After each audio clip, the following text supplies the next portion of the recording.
Hello and welcome to another Zebra People podcast. I'm Nick Grantham and I'm joined today by Zoe Kelleher, Club Exec at And Digital, and Noelle Smith, Head of Service and Experience Design. I've known you both for years now. I know you from back in the day at Web Credible when you were MD there, one of my favourite agencies from back then, I have to say. And Noelle, obviously, had you worked with me as a contractor at an agency, and I worked with you when you've been at head of Experience Design at LVMH, also at Condé Nast. Loads of different experiences under your belt. So yeah, I really thought it'd be valuable to bring you guys in today and talk about the value and impact of design across various businesses.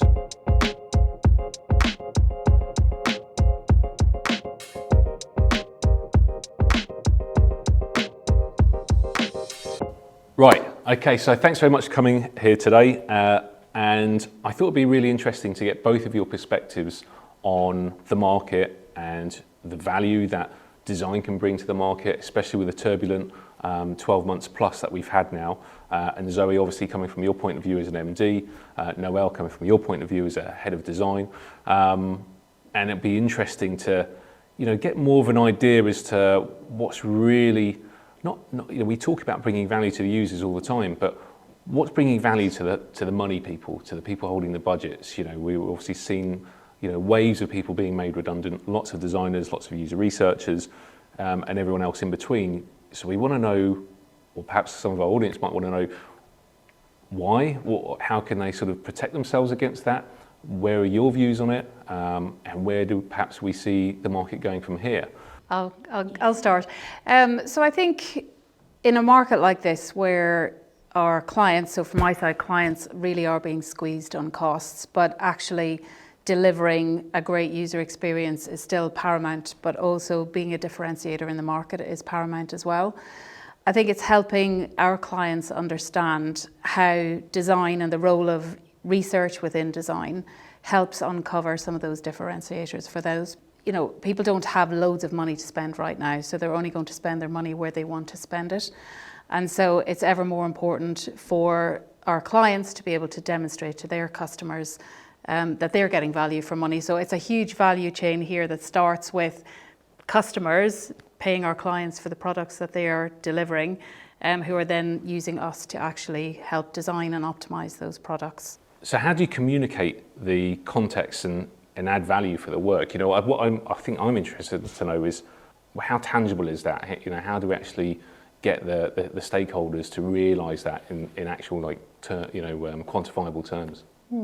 I can probably answer because I think I'm at a nicely lower altitude than your side, but I'm very practical, and in my personal experience, showing by doing, but also really empathizing with your business. It's not just about your tiny design unit and your research unit. It's about what does that business stakeholder need to basically get the project done, communicate that upwards. So I've worked in a few projects where, they said, I want to do this kind of thing, but maybe we shouldn't do that. We don't have much money. And so what I did is I took that kind of trigger and then investigated it on my side. So they wanted to do a rewards program. I'm like, okay, cool. And I just got free data because I was in an in-house role. It's a bit easy to get free data. So I looked at their customer care logs, their complaints, etc., and I painted a picture for them that kind of talked about, this is the story. I also had numbers to help you. Look, you wanted to do this thing, you're not sure. Everyone's kind of saying, no, don't do it, cut costs, etc. I'm like, look, if you do this thing, this is the story, we can investigate this, then you might see blah, blah, blah uplift, you'll see happier customers. And at the end of the day, it's what we want to have. And so got that person excited, told the story, but then I know that they needed to communicate upwards, and these people upwards just talk numbers, they see spreadsheets, that's what they care about. And so basically I empathized with her in a position to kind of communicate upwards. She needed numbers, more numbers, and I just had a conversation. I built that partnership with her to gain trust with her and be like, okay, you need these numbers. Let me just go and try and find out, talk to someone in the organization to get that and help her build that case. She's excited, she's passionate, she's bought in, and then upwards, she did her thing with monies and then got the project. And from that, I was able to get funding to build the team in that kind of role. And for me, I guess, because I'm quite the nerdy, introverty person, doing it doing the work up front and kind of showing, visualizing, communicating, empathizing with that person that's trying to like shift things upwards and get things done and know what to decide on, just worked for me. Yeah, so is there any metric, would you say there's any sort of key metrics that often stand out to these stakeholders who are ultimately either passing on the messages or making the decisions that you think are key for designers to communicate? Well, I think just building on what Noelle said, this is why it's so important to understand the things that are keeping the business, the people that are running the business, awake at night. So what are their overall objectives? Where are the problems really surfacing within the business?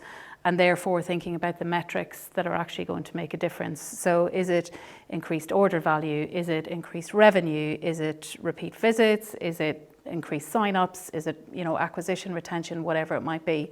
So there's so many metrics out there, but equally you have to, whatever you're doing, you want to make it measurable.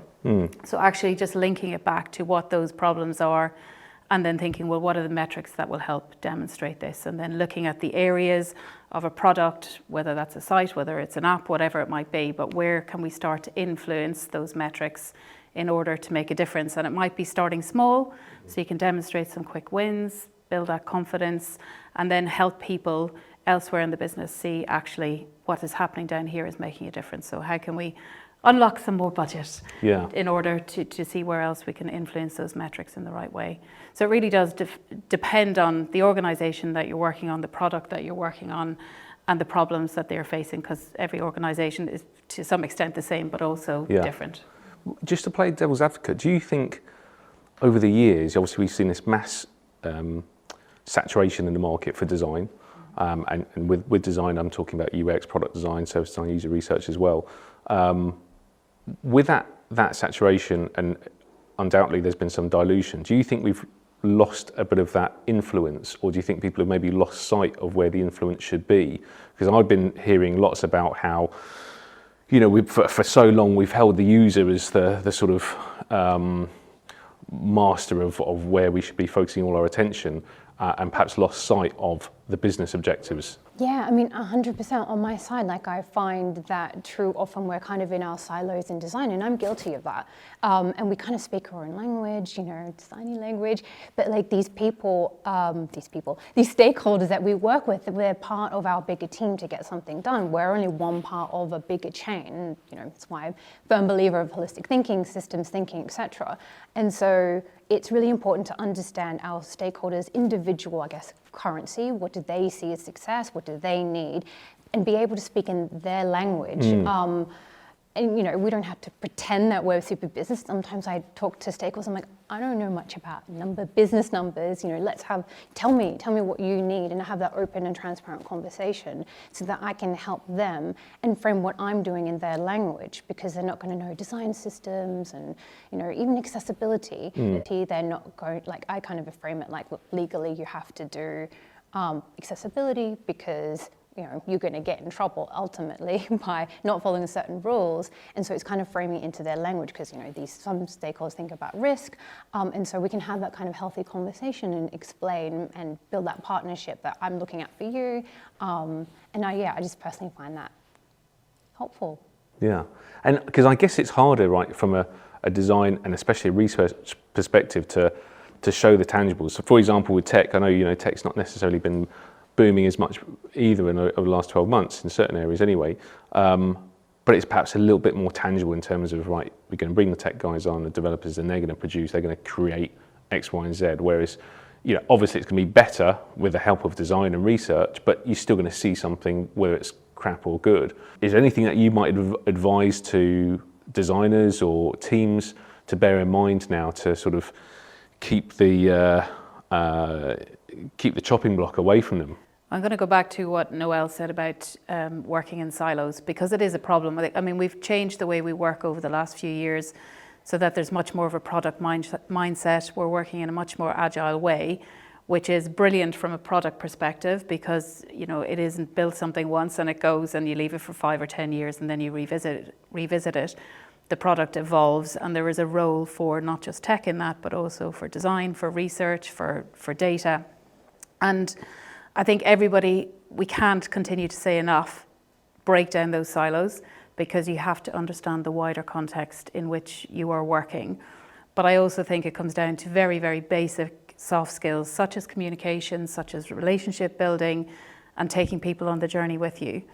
And for me, that's such a key part of design and research, to bring your stakeholders on the journey with you, but in a way that demonstrates to them you understand those problems that are keeping them up at night, the overall business objectives, and you can relate what you're doing back to those very things. So it's almost like a product design, UX design research team, whoever is involved in the delivery of a product, needs to have those overall objectives, the context in which they're working, front of mind throughout, so that you go into a deep dive, you deliver, you do what you're great at, but you come up on a regular basis and revisit, is what I'm doing actually going to deliver on those overall objectives? And that's how you engage the right stakeholders in the right way, because they start to have confidence and can see the direction of travel. Because I think often it feels like at the beginning, if it's a new product, that there's a big gap before anything starts getting built. Sure, and as you said, Nick,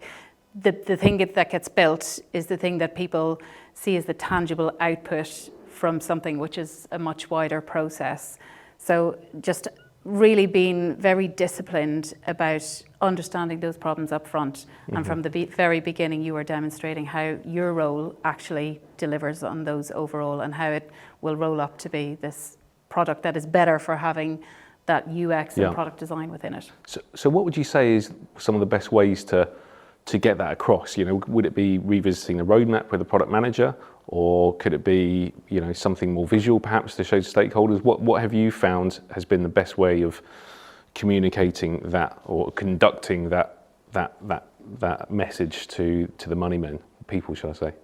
Yeah, I think it's interesting, because I think as designers and user-oriented people, we spend a lot of time empathizing the user, but we don't empathize with our business partners. And I think, again, like being the nerdy introvert, like I'm quite visual, and I find visually creating something and spending time, like literally drawing something out and spending time with them to be like, okay, what's important to you? And seeing what they resonate with, like doing a research thing with them, seeing what they resonate. They might say one thing, but then you see their spark about something else.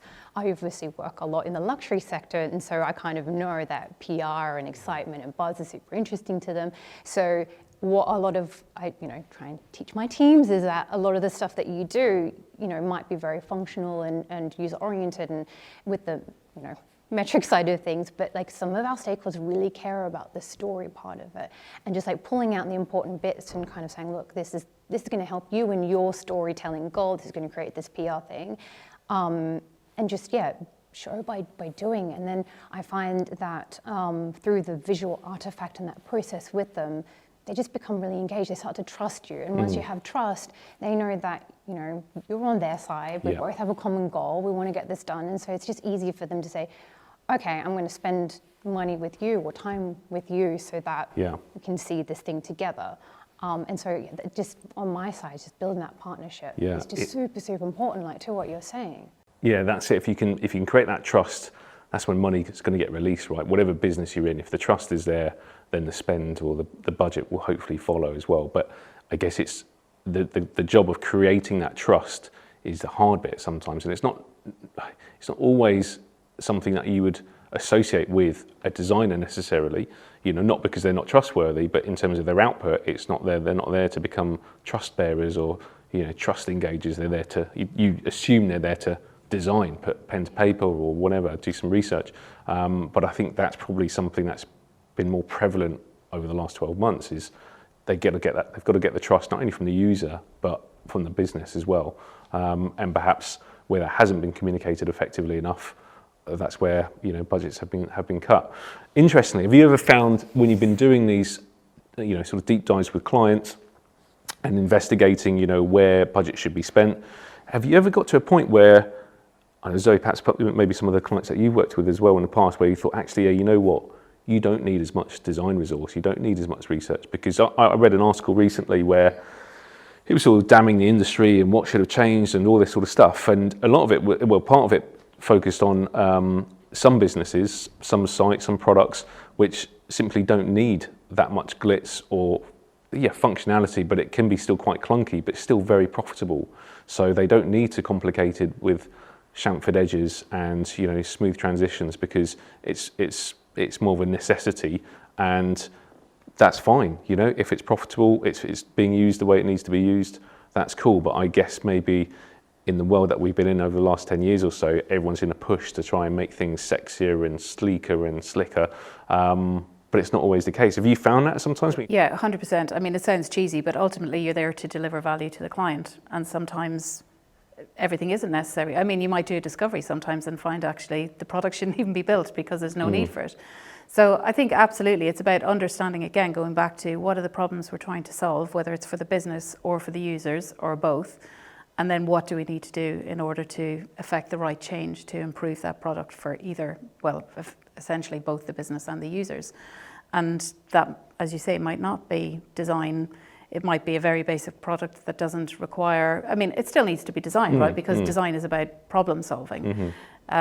So that's ultimately what you're there to do, but that problem solving can be as small as big as what is required in that moment. Yeah, but I guess that would create more trust again, potentially, with that client. If you're not going to give them a massive bill for some design work that didn't need to happen, then when they do have a big project that needs happening, they're going to trust you to give them the right advice. It works similar with recruitment sometimes. When we've been given budget for, a contractor to come in for some pretty hands-on work, there's been times where we could have gone all out on the day rate and maximised it, but if we can be more transparent with, actually, we can find this person for a bit less than what your max is, then that client inevitably will hopefully come back to us for other work at some point in this century, hopefully one day. Yeah, I think I was super surprised when I started to have that kind of conversation, a few years back about money and saying, we've done this work. I know you've invested. It's an experiment. You want to do, I don't know, this appointment booking feature, for example. We've done this work. Actually, it's going to cost you a lot of money to do it. How many customers do you think are going to have, or requested for appointments? It's not that high. I'm like, well, maybe you don't need to do this. And I think it's super easy to build trust if you're talking about money and helping them save money, because you're kind of communicating that, we're a service, we're trying to help you and help you save money and put it into the right place. And I think for designers as well, there's a consequence if we push for something and we have a theatre and we don't have enough evidence to say that this is the right thing to do, and it fails. And so that kind of damages the industry overall, because we're like, do this thing, and then they're broke over it. So it's about making sure that we've got their interests at heart. So I was going to say, we talk about stakeholders and trust, and stakeholders understand money, right? That's one thing they really can get their heads around. And I wonder whether, if we can talk more about where they can save money and then optimize certain areas to create more money, but not just a case of, right, we've got to optimize everything because it's all about the user. The user needs to have the most harmonious trip they've ever had. But actually, if we can look at where the cost savings can happen and maximize on the areas that should be optimized, perhaps that's a better way. I mean, I presume you guys do that anyway, but perhaps that's something that more of the market maybe needs to be accountable for and take into consideration, and be seen as not necessarily somewhere where money's just going to be poured into, but a two-way facilitator of creating money, but also saving money. So the design and UX team is there to figure out, research where they can pull back as well as push forward, perhaps. I totally agree. And I mean, for me, that's where a lot of the most interesting work actually lies. I did some work many years ago with one of the big supermarkets, and it was all about fulfillment centers and how do you optimize that process. And it was very much about, following people around the distribution center with their handheld device. How do you optimize that process? And the result of that work, which was done by our UX team, was a saving of a lot of money. And that's where, there's a huge opportunity right now to actually work with many organizations to help optimize some of the back end stuff, or, things that you don't necessarily think about when you think about design or user research. It is about, as I said already, problem solving. And I think that's where we have to really drive that, because there is a lot of speed to value there. And I think the other great thing about, UX and design, it helps de-risk things. Back to what Noelle was saying, you know, actually disproving the need for something, or that using the data that we've gone through in early stages of research to demonstrate actually the return on investment isn't going to be there for this. And you put that aside rather than, you know, spending multi-millions on building something that actually doesn't deliver in the end. So there's just so many opportunities in this market for both clients and ourselves to look at those interesting angles of cost efficiencies, as well as actually those user-facing, you know, front-end products. Yeah, that's it. Like I say, I wonder whether everyone's talking about the various different pivots and shifts that will happen, might need to happen, and I do wonder if one of them is this perception of, rather than being seen as a drainer for money in order to make your website look a little bit better or function a little bit better, maybe it's a pivot towards being seen as a cost saver for certain areas as well. I don't know, you guys know more. Cost saving or helping them differentiate, because, you know, research can also really help innovate, and if you really understand the problems we're trying to solve, draw the insights, and then really drive some innovative thinking around that. Again, I've done that in a couple of projects over the years where, you know, you draw insights from something and then suddenly you end up with a really innovative product because of those insights. Again, that doesn't always happen, you can't guarantee it, but it does help with innovation as well. So I think it's looking at what design brings, which isn't just, you know, what everybody thinks it is. Yeah, right. It's much more. And on a topic of research, I'd probably say user research has been the biggest victim over the last 12 months, right? And, you know, it's easy to say that, again, it comes down to tangibility, and perhaps some of the user research is more of a long-term ROI compared to, you know, some other areas that the company could spend their budgets on. Would you agree with that? Is there anything else you've heard from the boardrooms that could explain it? Because we've just talked about how effective, and we all know how effective good user research can be, and, you know, what value it brings to companies, and yet we've seen waves and waves of good user research teams and individuals being let go. I think on my side, what I see is the desire to have more, I guess, T-shaped people. And I think for researchers, it's important to be super tangible with the outputs. And that's, again, like what I encourage my teams is like, yeah, you've done this research, but again, speak the language of the stakeholder. What is it? Why did they agree to doing this in the first place? What's the outcome you're trying to give them? And making sure you're framing that in terms of hiring in that T-shaped kind of perspective. I think my prediction is going to go back to what it was maybe, I don't know, 10, 12 years ago, where you have UX people who also do research, or at least that's what their hiring managers might want, because if you're cutting costs and you've got the understanding that you've got the person who can do both, and it doesn't need to be perfect, we just need to get the bare minimum lean kind of thing done, I think there's a natural gravitation to want to have that. Whether that's right or wrong, but I just see that that's what a lot of, decision makers in my world are kind of seeing the world at. Yeah. Yeah, and I think there's a lot of data out there now. 10 years ago, there wasn't as much data that people were using, and they're using it much better now. Whereas 10 years ago, people were collecting loads of data, but not really knowing what to do with it. Whereas I feel organizations now feel that they've got a better grip of what their customers think because of the volume of data, and actually really defining what the role of a user research is in a particular project or product is key, because otherwise it can be perceived as something that costs a lot and takes a long time without anything new coming out of it, but actually really demonstrating some of the value of users is around innovation, is about creating a better product, is about refining propositions of products. There's lots of reasons to have research in there, but I think we've lost sight of what research brings as a whole, I think, so it probably needs a bit of a reset button. Yeah, right. I mean, I know there's talk in the market, two sides to it. Some people are talking about, more generalists being, like what you said, T-shaped people perhaps being the next flavour that's going to be the real thing to sort of aim to be. Others are talking about, we might see a reset and specialisms will become the thing again. I think probably over the last year, the thing I've learned the most is you just can't predict a lot of it. I'm just not too sure which way it's going to go. Even with portfolios, I know user researchers don't always have portfolios, but just talking generally, for years we've been banging on about showing the process and showing deliverables, and learns as well. And I think more recently there's been a lot more focus on impact. I would still advocate showing the process, and your deliverables, but also making a clear, defining a clear impact that your work specifically brought to that project or brought to that client. Again, it's just coming down to tangible reasons why someone should hire you or not fire you, basically. Yeah, I think I find as well, like, again, because I'm part of certain dialogues, that like stakeholders will be like, okay, so what do you want me to do about this research? I don't understand.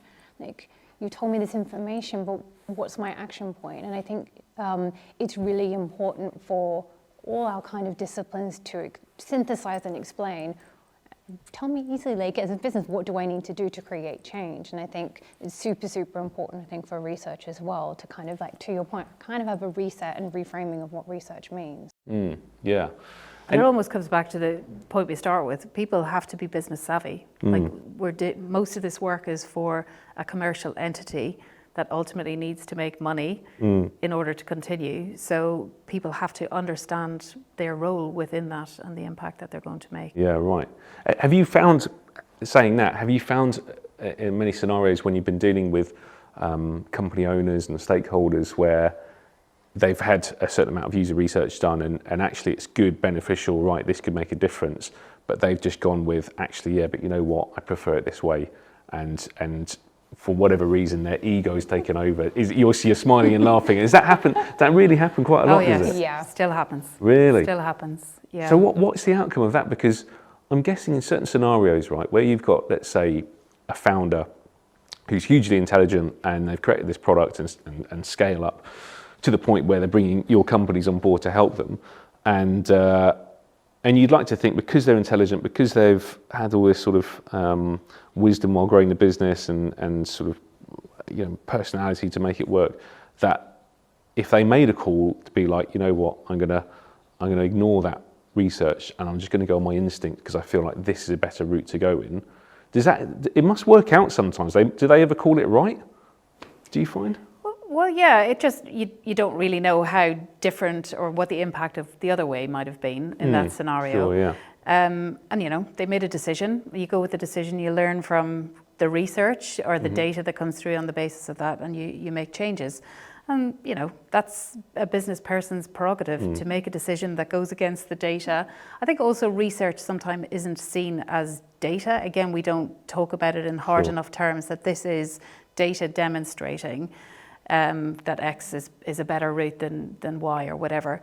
I think when people don't watch research, I still think that's the most beneficial way to get anybody to understand the research, the insights that are coming through the research, is to actually sit and watch 3 or 4 sessions, and what you learn from those sessions is so invaluable.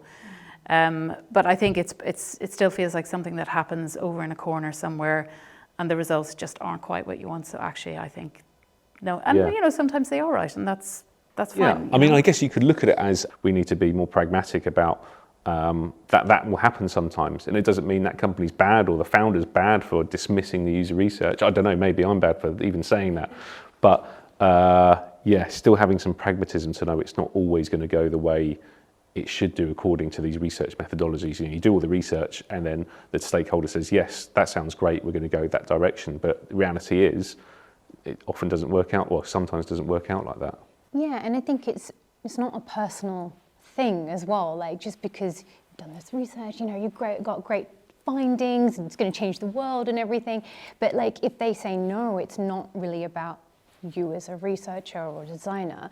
You know, they might just be headstrong, and there's nothing you can do to convince them otherwise. You know, they've got a gut instinct. I know there's also the thing in luxury, like you have an authoritative point of view, and you know, this is what everything should stand for, this is my brand, etc.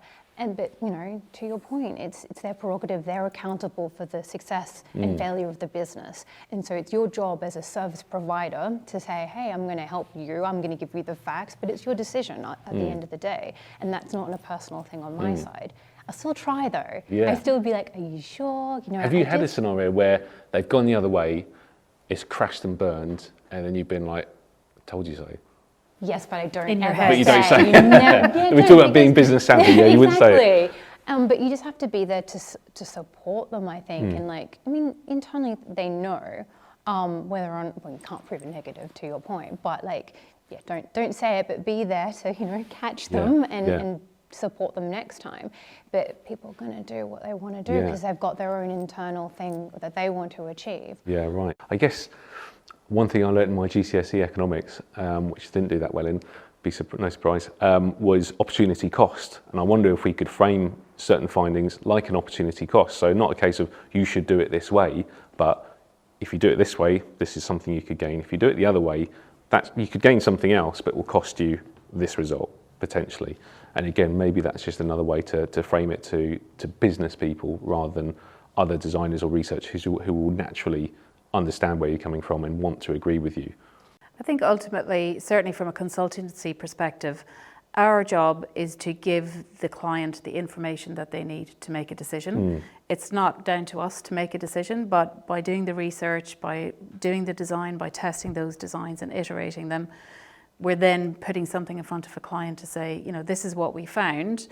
And if they choose to go a different way, then that's up to them. But we can do that through framing it, the cost of doing this versus the cost of not doing that. We can think a little bit more, like look at it through different lenses, like the impact on cost. I'm a big fan of looking at everything through multiple lenses. But, making sure that as designers or researchers that we are thinking, from a user perspective, if you do it this way, this is what we think the impact will be. If you do it this way, this is what we think the impact will be. Equally, from a business perspective, we've thought about this and we can see that from a business, this would be the impact and vice versa. So I think just having multiple lenses on it and trying not to get pulled into your silo of delivering what you're there to deliver and actually just thinking of the different lenses that matter. Yeah, right. And one of those other lenses is the feasibility and the technology, et cetera. This might be amazing for users, and actually as a business it would give you, a PR dream or something, but actually it'll cost you £10 million to build. So there's the other side of it as well. Yeah. I think I feel like a lot of this stuff that we're talking about is almost like business fundamentals 101, and it could relate to design, recruitment, I don't know, sales generally, in terms of building trust, how you frame things, communicate things. Yeah, I guess on my side, it's why I'm like super, an advocate of service design, because I think, with my teams and myself, being able to communicate a whole big picture of the business, even with a blueprint, talking about tangible artifacts, it's like my savior, because it's able to communicate the business as a whole. You want this user journey. To get that user journey, you need all these things underneath, like to your point about like the backstage elements. And I think that's super, super important. And when you start to bring different disciplines together to talk about the whole business, that kind of helps you understand what's going to be feasible, what's viable, have all the people in the same room, and have them also empathize with each other in that room. Because like I did a whole blueprint and initiative about, when customer service calls, when a customer calls customer service to find out where their order is, they have problems. And like the business, okay, they have a problem. Fix, like Band-Aid. But actually like bring people into like the, a bigger picture of, literally the map. Call here, customer service, no system to give information about where their delivery is. It literally doesn't exist. And then seeing like the eyes open from the tech side, like, oh, we literally didn't make a system and connect the dots for you. I didn't realize that caused you so many problems, which cause issues for the customer, which means complaints, lost customers, etc. And so to me, like talking about feasibility and desirability and viability, like these kind of maps kind of help you say, yeah, you got to put money here. Yeah. It's really, really important because we've got all these consequences. And so that's why, I say very visual, because it's like about visualizing, because pictures are super helpful for people. I think in my experience, I think a lot of people kind of get lost in words and numbers, and sometimes just putting it out there is just really, really helpful. I was going to ask you actually, that I think we talked about this before the recording, is that difference between desirability versus feasibility. And it's interesting to know, or be interesting to get your view on it, how the business will judge that, what's more effective, what's more important, which way they should go. Is there anything that you hear from the boardrooms that sort of make a play in that? Well, again, I would say it comes back to the biggest problems. And I think the word of today has been empathy, because I think having our teams, design tech teams, empathize with each other in terms of, working really well together, but also then with the wider business. I think to Noelle's point, actually helping the business understand how everything knits together and where the pitfalls are, that helps drive the right conversation around how they prioritize. Because if they're at least all aligned around what is the biggest problem they're trying to solve, then that kind of takes away the desirability versus feasibility conversation to a point, because they've got something that they are prioritizing around, and that whole visual map helps them hone in on where the problem really lies and make those decisions. I can't help but feel like, are we in for a bit of a reset? Because I'm sure we talked about this 10 years ago, right? As the design discipline, we have an accountability to be like, we need to know how this works so that we can be better designers, make sure that things can get out the door, and have the right conversations with the development team, the back end human beings and the processes and policies to actually make this thing that you want to ship to customers actually a reality. It's a little bit more hard work that is required to do that. There's lots of like internal project management that you have to do. You can't just expect you to get, okay, it's my ticket, I'll do my ticket in isolation. It's about making sure that you're really proactive, you're trying to manage, you're trying to have the right kind of conversations, build relationships, and build relationships with your tech team. Understand, okay, I want to do a stock checker feature. Okay, it looks great, everything's great for the user experience, test says great. The developers are like, I can't do that.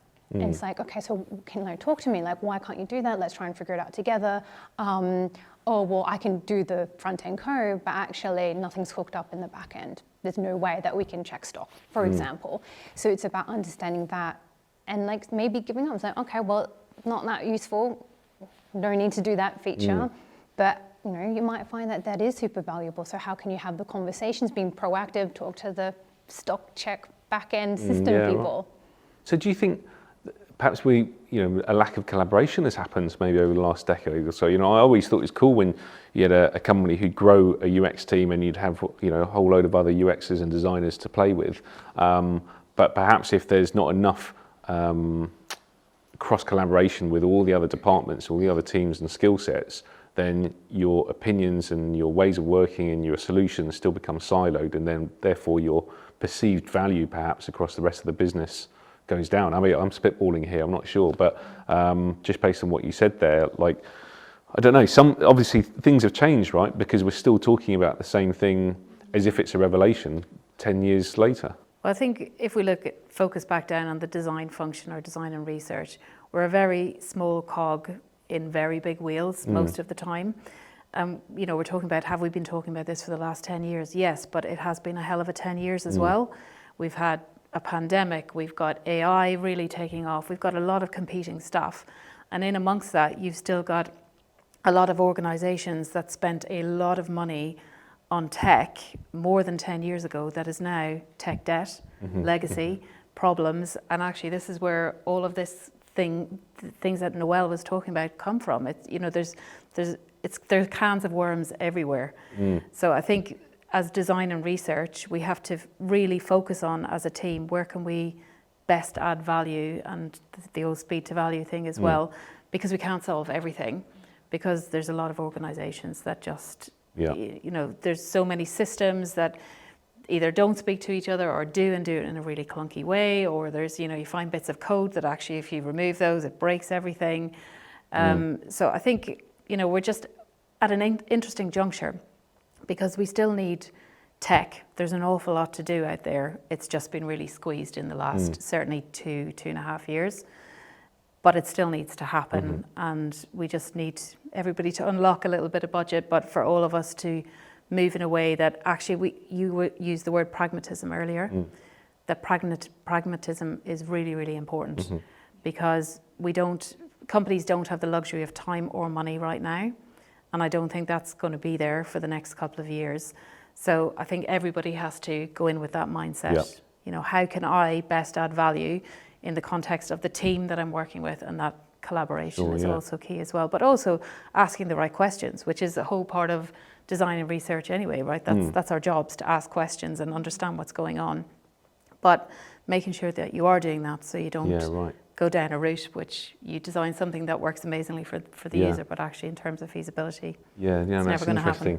I think, overall, not to be too doom and gloom, I think overall that design maturity has increased, right? And hence why there's so many more people in jobs generally, or people in jobs out there. But perhaps it's just, there's been a bit of a loss of direction or that dilution within the quality and the ROI that many are supposed to bring, and perhaps have lost a bit of sight of. Maybe, who knows? We'll see what the next 10 years bring. Another question I wanted to ask you guys was about holistic thinking, systems thinking, design thinking. I'm hearing this a lot. I'm sure, again, that's something else that's been discussed over the last however many years, but I was trying to get my head around it a little bit more. I feel like some of it links, again, to service design. But could you go through your understanding of holistic thinking, design systems thinking, and how and why it's important within business? Yeah, I mean, obviously, I'm like super passionate about this because obviously, like, I started my career like super, as I said, like super hands-on, having to do everything. In my first job back in Australia, I had to do all the things, and that helped me understand how all the parts are interconnected. And that's kind of what holistic design and thinking, systems thinking all means, is that you do one thing and there's a knock-on effect somewhere. And what I was saying before about blueprints is like, okay, problem here, but actually it's caused all the way over here. So it's like, you're doing the 5 whys to find out like where the root cause is of a problem. And so that's the kind of thing, at least from my lens, of what holistic thinking means, seeing the bigger picture and the different altitudes as well. So, you've got these business stakeholders who are super high level, we're thinking the bigger picture, but then you've got, several layers, service design looking at the end-to-end picture, maybe a little bit more detail. And then you've got a lot of structural levels of design, we're thinking about the colors, etc. That like holistic thinking is like understanding the bigger picture and the impacts of it. And are you seeing, are you seeing that happening enough, or do you, in terms of business or communicating with stakeholders, where could improvements be made, do you think? I think in large corporates, silos happen all the time, and you will often see innovation team and a digital team and a customer team, and they're all doing the same thing. And maybe that's also why you see cuts, because someone from that highest altitude is being like, oh, and they're doing the same thing, just get rid of 2 of the teams. But yeah, I find silos happen all the time, and that's kind of why I think it's refreshing for people when they see a map, or even doing the map of the process with them, to see how everything connects, because they think that people don't really understand. Like, so even bringing them into the room where here's the process, and them understanding from each other how their lack of doing something or doing something in a certain way actually impacts them over there. And then there's the empathy. They have empathy for each other. I mean, I'm going to stop doing that, or I'll do something for you because that's not good. That's not fair. So, but it's also setting up, the room for transparent and vulnerable kind of conversations as well, which is relationship building, is building trust, and it takes a long time and it's a lot of energy, but also ultimately you have the same goal. Yeah. Again, retaining that word trust, just such an important thing when unlocking budgets and trying to get people working with each other. And again, I guess more of that will happen the more collaboration happens. But I get, it's difficult for each company, isn't it, in terms of how much collaboration can happen, does happen, wants to happen. But hopefully it improves.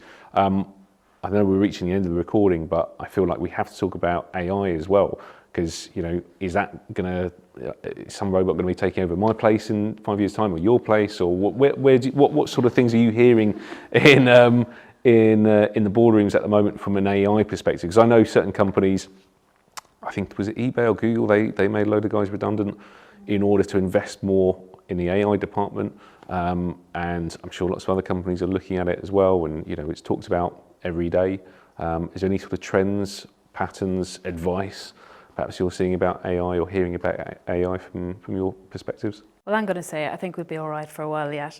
But I think the focus at the moment, certainly for us as a company at And, but also with our clients, it's about using AI to drive efficiencies. And there's certainly a role for AI in all of our lives. Like, we've all got those admin jobs that actually can be done differently, and we can use AI and machine learning to start to improve how we do things. I think in research, there's been lots of articles and things out there about how AI can drive research, but actually having humans involved in driving the insights and exploring how you take those insights and what you do next with them is still key. So, I feel confident. Hopefully I'll be retired before the time AI takes over my kind of role.